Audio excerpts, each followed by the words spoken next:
Hello and welcome to an all new episode of the Up the Coast podcast. As always, I am your host, Tyler, and here to wrap up our final off-season episode before the preseason. I'm going to close it out with our final history lesson, go into what SMU basketball has been up to in its time before joining the ACC. But before that, we're going to kick things off. Noah Fleischman of the Wolfpacker is here. We're going to talk about this wildly intriguing NC State team in the start of the Will Wade era. Noah, thank you for joining me. Yeah, thanks for having me on. Yeah, so this is a team that honestly I feel like the national perception is off from where I see them. And I'm not even going to throw it out. I want to see if you can sway me one way or the other through this next 20 to 25, 30 minutes here. But I want to start things off. They make the bold decision to fire Kevin Keats just 1 year after making the Final Four. And I had said at the time that just because of the optics, it is a terrible move unless they really swing for the fences with their hire. And they did. Will Wade, whoever hired him this offseason was going to get an A or an A plus from me, no matter what, was clearly the best coach available on the market this year, lands at NC State. And it's not only a great move from a coaching perspective, but we really saw the NC State community come together and push for this move. I mean, they were all over search season throughout that month following the Keats firing. What do you think about his fit in Raleigh? Yeah, Will Wade is definitely the kind of guy that, NC State fans wanted. As you said, we can go back for a second. Kevin Keats obviously led them to the Final Four 2 years ago in Phoenix. That was off of a year where they did not play extremely well. They just got hot at the right time, won 9 straight games, made it to the Final Four. Fast forward to last season, and it just didn't go well at all. They missed the ACC tournament for the first time ever, and that was about all that happened. But I mean, Keats was a good coach. He did what he could with what he had available to him. I mean, this was a guy that was on the hot seat before they went to the Final Four. That saved him for a year. And Will Wade, though, coming in, he's the guy that NC State fans wanted. He was in the mix for this job in 2017 when Keats got it the first time around. He held out, waited for LSU, ended up working out for him for a few years. But Wade's definitely like home run hire. He was at the top of the fans list. I don't think he was at the top of AD Boo Corrigan's list. He was second. I think Ryan Odom at UVA, who ended up at UVA from VCU, was on the top of his list just with the family connections they had there. But ended up working out, and Willis became, one of the most home run hires of the offseason in college basketball. Just what he's been able to do post hire, and plus what he's just been able to do with getting this fan base rallied and ready to go. But they've got a lot more money now than they did for the past 2 years, and they're ready to put it on the court. Yeah, and the money part is really a factor in this too. I don't think Will Wade would have taken this job had there not been a significant investment from the top. I mean, he was just getting money pouring in at levels that the Southland has never seen and possibly will never see again at McNeese State. But it all comes hand in hand. You get the great coach and you decide to invest in him in year one, and it makes these quick turnarounds possible. We are gone from the universe where you hire a great coach, and that means that in year two, you're back in the NCAA tournament. And this is a stud transfer class. We will talk extensively about Darion Williams, who I can't even believe was someone who was available this offseason. But just overall, what is your biggest source of optimism for this NC State season? Yeah, this is a team going to the year. I think, people around the country are optimistic about. I mean, I think they end up top 25 to start the year. I mean, I think we'll talk about their roster, but I think their roster alone is a top 15, top 20 roster. I think just overall, just having a coach like Will Wade come into here, he's fired up the fan base. He's gotten everyone excited about NC State basketball, something that we saw briefly during the Final Four, but really haven't seen it on a consistent level throughout, an entire season. I think that just his ability to win, he's never lost anywhere he's went. In all of his years of being a college basketball coach, he's never had a losing season. He's made the NCAA tournament 7 times. I think that alone is a reason why people are optimistic about this year because he's proven it everywhere he's been. From Chattanooga to VCU to LSU to McNeese, a team that honestly wasn't great. He turned around in year one, took him to the tournament, turned around again year two, had to rebuild the whole roster, takes him to the tournament, beats Clemson in the opening round of the NCAA tournament. So this is a coach that wins.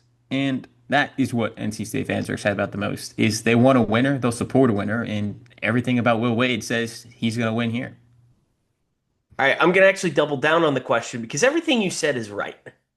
This is why I love the Will Wade hire because look at what LSU did before and after him. I mean, they had a number one pick on their roster and barely made it into the NIT in the Johnny Jones era. I guess they did have that one year where they made the NCAA tournament, got a 9, and lost to this Wolfpack team. Then we got the Villanova crying flute girl a couple days later. But they've been bad since. VCU, everyone can win at. But to then go into the Southland, dominate back to back years, I mean, this was one of the worst conferences in college basketball for well over a decade. They were down there with the SWAC and the MEAC and the NEC. He's getting 13 seeds, or was it a 12 seed? My opinion of Clemson is higher than memory would serve, but to go in and win a tournament game there, I'm going to ask you though, what is the source of optimism for this roster? One is just the investment they put into their roster. I mean, you look at the last 2 years when they went to the Final Four, they had $1 million roster. Sounds like a lot, in the grand scheme of things, that's nothing. Last year they had a $2 million roster. It didn't really do anything. This year, the number is not really out there, but it's you're pushing 5 times that. Just looking at what they've invested between revenue share and NIL, this is a roster that they've invested a ton of money in. They also have gotten good players. I mean, talk about Darion Williams. He might be one of the best players in the transfer portal that was available this year. NC State waited him out and got him. You look around outside of that, there's still plenty of quality players. They bring in Terrence Arsenault from Houston. He was a guy at one point was viewed as, an NBA, type player. I think NC State still views him as that down the road. And you just keep going down the list. Trey Holloman, he was a starting point guard at Michigan State for a while. And that's just the kind of player you want, a guy that played for Tom Izzo for so long. And then Van Allen Lubin, coming from North Carolina. He played, was North Carolina's best player down the stretch last year. And now NC State has him in red and white. So they're excited. They made a lot of instant impact transfers, and we're going to see how it actually comes together in the next, couple months. But so far, so good. So flip it on the other side, what is the biggest source for pessimism here? The fact that they have a brand new roster. You only have one returning player in Paul McNeil, who's I think he's a really good player. But I think it's just the fact of does this all work? And the other side is they don't really have a rim protector. So it'll be interesting to see what they do. I mean, Van Allen Lubin's going to start at the 5, and he's only listed at 6'8". There's no 6'10" guy on this roster. It's a guy that NC State would want to have. And, Scotty Abuba, he is 6'10", but he's only going to play, 8 to 10 minutes a game. So there's really not a guy that you're gonna trot out there for 20 minutes and tell him to go swat shots away. So I think that's the biggest question mark is what's the front court look like? North Carolina was in the same spot last year with Van Allen Lubin. Worked out toward the end, but they obviously did not have the year they wanted, and they reloaded and got a lot of size in the post. So I don't see what NC State really wants to do there. But so far, I think those are the main two things why might be nervous about this year. And see, that's the big one to me. Van Halen Lubin was the source of a lot of consternation last year, a lot of discussion from North Carolina fans, and it seemed like he was going to slide into an extremely high-end backup role for them this season, which would have been perfect for him. Let's be honest, it seems pretty clear that NC State may have placed a communication or two while he was still on the Carolina roster, just given the oddities of when he entered the portal and his statement and everything. But it was kind of a decision from Wade of an either or. Do you take Van Allen Lubin or do you take Paul Mbia, who was this big time international freshman recruit who decommits immediately after Lubin signs there? He's now going to Kansas. Van Allen Lubin is obviously the far more polished, far more predictable guy. We saw him be a good contributor to an ACC team last year. And Bia might have had the higher ceiling, just given the way the rest of this roster shakes out. Do you think they made the right call? At one point, they thought they could have both. And they had roster space for both. You can go up to 15 scholarship players. They thought they could get both, right? That's why they took Paul Mbia, signed him when they did. They were in on Lubin for a while. I think the biggest delay in him signing was more of waiting for his NIL to clear at North Carolina before coming to NC State, which is an acceptable thing to do. You're waiting for your last couple paychecks to come in. That's an A-okay thing. It just ended up not working out, monetarily. That's at the end of the day, that's what happened. And Poem B, I think, does have the bigger upside, in years to come. But I think in 2025, 2026 season, Van Allen Lubin is the higher impact player. That just is what it is. I think they would have been forced to play and be a little bit more because of what you were going to invest in him and the upside there. But in all honesty, he's at Kansas, and he's probably going to play 10 to 12 minutes a game behind Flory. So, is it the right move for this year? Sure. For next year, I don't know. They're gonna have to go back and get a post, and that's gonna be the thing to watch. But I think for right now, they can get by, with him just because Embiid is a great player. He's 18. He hasn't been playing college. He has not been playing the sport that long, so it's kind of we're gonna have a lot of growing pains and things like that. But I think if you look down the road, Embiid might, be the better player. But for right now in this season, I think Van Allen Lubin still would have played more minutes than him if they were on the same roster. Yeah, they did grab a big body, Scotty Abube. I don't know how to say his name, but it, yeah, whatever. Well, I'll figure it out after the first game. But yeah, just a big guy coming in, transfer from Wyoming, was not super productive there. He can be just somewhat of a physical backup. The one big difference between last year's North Carolina team, which was once again super guard heavy. I mean, Lubin's going to be playing with three guards next to him a lot of the time. But Williams is just so much more of a physical presence than anyone North Carolina had. That I mean, Withers a little bit, but Withers also didn't have the offensive skill to keep himself on the court. Yeah, Darion Williams is going to play at the four, and he's going to do. I think they're really excited about what he can do. They can also play him at the three, and you can get a little big, and you can put a Jerry Dang at the four too, and you can put size on the floor. NC State might have to do it at times, but yeah, I'm really excited about Darion Williams. He can rebound the ball well. And I think as we talk about playing with a bunch of guards, I think NC State's going to require their guards to go get the ball too. You're going to have to if you're giving up a few inches in the post, your guards need to crash too. And I think we'll see that they've got athleticism enough to do it. But yeah, Darion Williams. He was the top five player available in the portal the entire cycle, and they got him. And there's a reason why he was one of the, going to be one of the most higher paid guys on the roster, just because what he can do on the defensive end, getting the ball, and what he can do offensively. Because this is a guy that he can make a lot of shots and he can make clutch shots too. And I think they're really excited about that. So I see two pathways to NC State potentially having something elite on this roster and to compete with Duke or Louisville to have a chance to actually like potentially win an ACC title in this first season, you're going to have elite elements because they do not have the depth that Duke does. They do not have the just overflowing amount of starting caliber players of a Louisville. I think they're good enough that you don't need to hit the absolute ceiling to be above, say, a North Carolina, a Virginia Tech, kind of get yourself into a really safe position above the bubble. Point number one is Darion Williams, who I stand by my statement from earlier this offseason is the best player to ever hit the transfer portal. He would have been an All American at Texas Tech had he not been playing out of position because the guy next to him was the best player in the country at his position in JT Toppin. Darion Williams may have been number two for that kind of big, really a power forward, but can play center if needed. Cooper Flagg being at the same position technically, but someone who you would have been more comfortable sliding down than up. He single-handedly won them a second weekend NCAA tournament game with that huge outburst in that comeback against Arkansas in the Sweet 16 to pull that game into overtime. Is he the best player in the ACC? Because everyone seems to just want to default to Cam Boozer.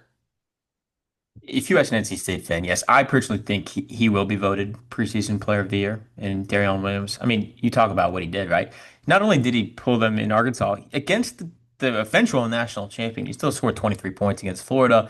He had 28 against Drake in the second round. I mean, this is a guy that can just flat out score the ball, and he does it in clutch time. And I think now he will be the number one option on this NC State team, and that will allow him to put up numbers. And there's a reason why he was in the NBA draft, pulled out, and picked NC State because he believes he can improve his draft stock at NC State. And how do you do that?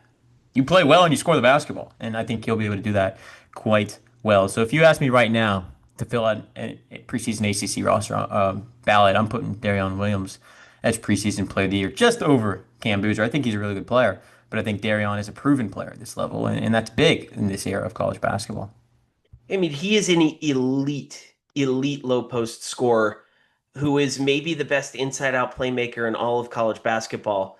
And oh, just for fun, he shoots 34% from three on good volume. Like just kind of tossing that in as a bonus. Now, that actually probably should be higher. He has games where he gets real three happy and the shot's not going in. And NC State fans are going to have to endure a painful 1 for 9 at some point that may very well cost them a game in November or December. But on those nights where all of a sudden it's 4 out of 6, he looks like he could be the best player in the sport. Yeah, definitely. And I think, Will Wade, we talk about him. He's the kind of guy that, you know, lets the offense play pretty free, but at the same time tells them to take the shots they're good at taking, right? Went viral on this clip this preseason, basically saying, he doesn't like when guys take these long NBA threes. He goes, "We're not paying you to take those. You're paying you to make it the college line." And I think when it comes to Darren Williams, they're going to let him shoot the three, but they're also paying him to go inside and score where he makes his money. And so I think we'll see a good balance of that. Will's a player's coach, but at the same time, he knows how to put guys in the right position to win, and I think he'll be able to do that with Darion Williams. So the other area where I see them potentially having a chance to be elite, could this be the best perimeter defense in the ACC? Isaac Trotter, CBS Sports, every year he puts out his various different categories of the best offensive and defensive players at each archetype. And one of the things that really just jumped out at me when I was looking at it, his first three categories, and he's listing basically about 15 players nationally. Best point of attack defenders, Trey Holloman, NC State. Best jumbo utility guard defenders, Kadir Copeland, NC State. Best wing stoppers, Terrence Arsenault, NC State. I think Alan Breed probably starts in over one of those guys to give them a little bit of offensive punch, and we can talk about him in a little bit, but there are very few teams in the country, let alone in the ACC, that has that trio of elite level defenders. I mean, Duke perhaps could match that, but no one else in this league is going to be able to do so. Yeah, that was something they valued in the portal was having, guys that can score, but also guys that can stop the other team from scoring. Because at the end of the day, basketball, you win by having more points than their team. And it's a very simple, thing, but it's something that Wade really likes about, analytics and things like that, valuing defense. And Terrence Arsenault is a guy they're really excited about, from Houston. He's been to a national, Final Four. He's played really, really well. You talk about, another guy in Trey Holloman who he's just one of those guys that just goes out there and plays basketball. And I think they're really excited about that. Overall, this is a team. Also, you think about the coaching staff at NC State. A lot of them came with Wade from McNeese, who McNeese junked it up against Clemson in that first round into the tournament game. Played really good defense, showed all this crazy stuff, held Clemson to I think what 16 points in the first half. That was all Brandon Chambers. He's their defensive coordinator. He's on staff at NC State as one of the top assistants. So not only do they have the personnel to do it, they've got the scheme to do it. And Brandon Chambers, a guy who is a VCU graduate, and he is one that he's been with Wade for a while. He's one they trust, and NC State kind of has a way of playing defense. Right? They'll let them score, but if they're not playing defense, you're coming off the court. Yeah, Terrence Arsenault is going to be the great test case for that. I mean, this is someone who scored 18 points in 6 NCAA tournament games, but he was showing so many great flashes the beginning of his sophomore year. That was 2 seasons ago, and then tears his Achilles in December. And one of the things we've learned from even the most elite players up at the NBA level is it takes you not only 8 months minimum to get back from a torn Achilles, but you will not be anywhere near the same. Basically your entire first year. It happened to Jamal Murray. It's happened to plenty of other guys. And so I almost just kind of throw out the fact that Arsenault made no offensive growth last season as an oh well injury recovery thing. And now at this point he's got 1 year left. I don't think he's ever going to be the like stud lead guard that Houston seemed like they may have been on the way to developing him into. But could he just become a reliable enough offensive option to play 35 minutes a game, given the fact that he might be the best perimeter defender in the entirety of the ACC? I fully I buy think that so. possibility. I do too, and he's a guy that actually has 2 years left. They gave him a medical waiver for his torn Achilles, so he comes into the year as a redshirt junior. So this is a guy that they can get 2 years out of, and I think that's really what excited NC State. Especially they can develop the offensive game, which was coming along well as you mentioned, but this is a guy that was among the top defenders in the NCAA last year. When you look at the advanced metrics, I think they think they'll get that again from him, and that'll keep him on the floor enough. But he'll be serviceable as an offensive player this year. Yeah, Evan Miyakawa had him number 2 in the country among defensive players, and his system heavily weights the impact of team defense. You play for Houston, you're going to look pretty good, but second in the country is real impressive. I'm looking at his game log. He played 11 games that year. He got hurt. It's actually kind of insane. He got a waiver, but yeah, good for him. Um, Allen Breed, the other one of these key guards. So we talk about Arsenault's offensive shortcomings. I have a lot of questions about Trey, how far you can go if Trey Holloman is your point guard offensively. Allen Breed is this just true wild card in the biggest sense of the definition. Big time recruit, got into some legal trouble at Providence, was just played sparingly there for 3 years, sits out his first year at McNeese, scores 35 points in 2 games last year, including 17 against Alabama, and then gets hurt. And so he's been with Wade for 2 seasons. He has played 2 games. But he just that little sample size is enough to believe that maybe he can be the secondary option offensively next to Williams. Yeah, I think he can be, and I think that if you ask me right now, what is Ellen Breed's, ceiling? I think he'll be sixth man, the sixth man. I think that there's a chance they need someone off the bench like him, an experienced player. Yes, he got hurt last year, and he was playing really well in those 2 games, as you mentioned, especially against Alabama. And when I talked to people on the coaching staff that came from NC State or came from McNeese to NC State, they felt like he was their best player at McNeese last year before he got hurt. And I think that says a lot about that McNeese team that was able to go pretty far and do things that they hadn't done before. And I think they're expecting him to score the basketball, but at the same time, coming off of an injury, it's a little interesting. But Will Wade only brought 2 players from McNeese, which Allen Breed and Quadir Copeland. More wanted to come, but at the end of the day, it came down to numbers and who could be effective. They think Allen Breed will be an effective scorer for this team. But right now, I think you leave him on the outside in, looking in at the starting five. There's a few other players I think you could start in that spot and have him come off the bench. Yeah, so it seems like there is a pretty clear top six. The guys we've been talking about here: Holloman, Breed, Copeland, Williams, Arsenault, and Lubin. Where I start to worry about this team is beyond that. Where do we, because they're going to need at least 2 guys to emerge to get through the length of the season and a pretty tough non-conference, which cannot be said for most of their ACC brethren. Where else are they going to get help here? Who do you kind of believe in as someone who can just give them 15 good minutes? Yeah, I think the guy that really pops is Matthew Abel, freshman guard out of Tampa, Florida. This is a guy who's a borderline 5-star player, just on the outside of being a 5-star by the time, the rankings were done. Inside the top 20 on threes rankings. And this is a guy who can shoot the basketball at an extremely high level. And that's what NC State's looking to get out of him this year. He's a guy, in all honesty, NC State believes could develop into a first round pick this year. And if that happens, then everything's going well in Raleigh. He's a shooter, flipped him he decommitted from Miami. Wade was able to get the job and talk to him and get him.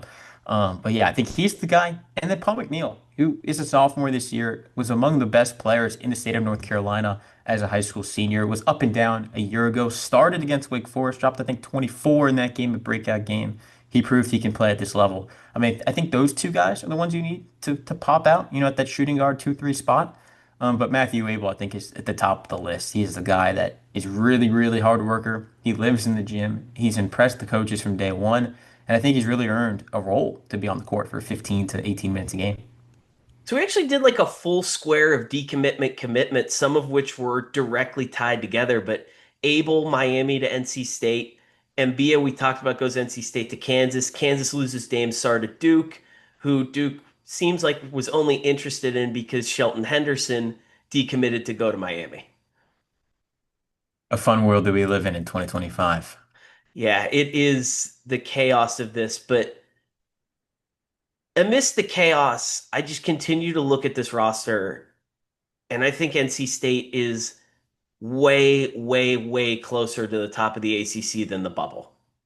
And the general consensus seems to be that they're kind of on the high end of that next tier down. The North Carolinas, the Virginias. A lot of people really like Clemson. A lot that other people think they're going to be terrible. That's a discussion for a different day.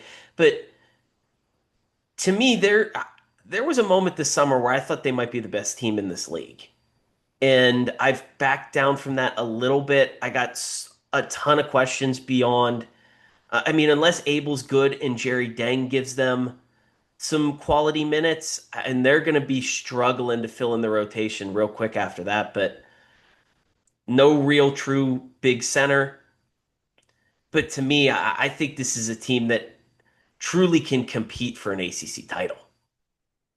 Yeah, that's exactly what Will Wade expects. In year one, he didn't pull any punches in his introductory press conference back in March. Basically said he expects to be in the top third of the league. Flat about it. Expects to be in the top third. Wants to make he expects to make the NCAA tournament this year. They missed it last year. Missed the ACC tournament last year. I don't think that's gonna be a problem this year, making it to Charlotte at the end of the year.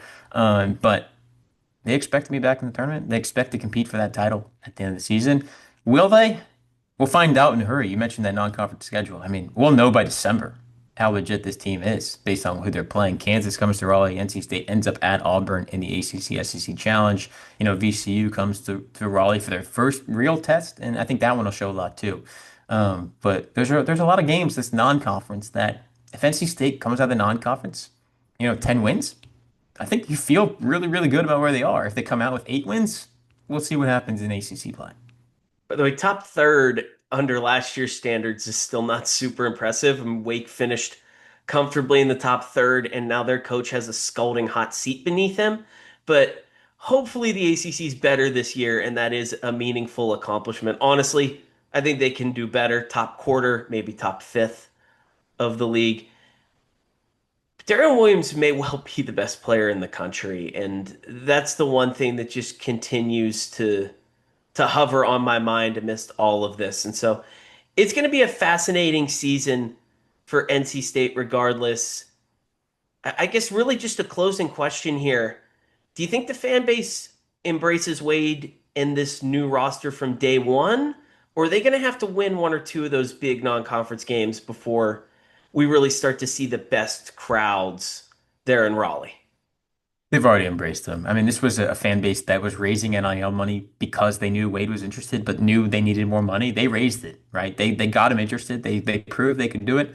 And this is also a fan base that they've sold more than 1,500 more season tickets than they did last year under Kevin Keatts, which was coming off of a Final Four. So I think that tells you enough, right? And I think Wade wants it to be sold out crowd when they open against North Carolina Central in early November. I don't know if it will be, but I think we will see a sold out crowd for Kansas. I think VCU will be a sneaky team. I think because they'll travel well. I'm not really being biased here, being a graduate of the university, but I think they do travel well. I think that'll be a full crowd too. So I don't think it'll take much to win over the crowd. They've won over most of them, but if they win a game in the early season, whether it's going to Maui and beating Texas if they play them, or you beat Kansas at home, then you'll really get the crowd going for those midweek ACC games against a Syracuse or a Boston College. I think that'll be the test to see how full those games get. But early in the year, I think some of these home games should be pretty full. Yeah, it's going to be extremely fun to watch. They're going to be at the top of the TV lists very, very early in the season. But Noah, where can everybody find your work? You're going to be covering this whole season. You're going to be covering NC State football. Where you at? Yeah, I cover NC State football, mainly football, basketball, both basketballs, men and women. The women are pretty good too. And NC State baseball over at the Wolfpacker, which is a part of the On3 network. And then you can find me on Twitter at Fleischman_Noah. But yeah, we'll have everything between now and May pretty much covered, and we'll see how far this NC State team can go by the time we get to the spring. How's NC State football looking? We'll close it out there. And by the time this comes out, they will have played UVA in what I just discovered right before we started recording is a non-conference game because for some stupid reason this conference has 18 teams. non-conference game against the Cavaliers, which they return next year to Charlottesville. So it's a fun home and home out of conference. But NC State football, it's interesting. This is a team that won 6 games last year, expects to win between 8 and 10. They have only won 10 once before. This is a team that usually wins 8, 9 games under Dave Doran. It's hard to tell this year. The first half of the schedule is a lot easier than the second half. So I think if they can get through the first half, 5 wins, 7, 8 wins is likely. It's likely. If they don't, it's going to be a tough sledding down the stretch. So we'll see how they do against Virginia, and then we'll see how they do against Wake Forest, which is a Thursday night game, probably when this comes out. So we'll see how these early season games go before they hit this tough stretch with Notre Dame, Miami, and Pitt. Yeah, Florida State too, but they do close Yeah. home against North Carolina, which through 1 week looks like it should be an easy win. So we'll see what happens. Everyone go give Noah a follow. And thank you for joining me. Yeah, thank you.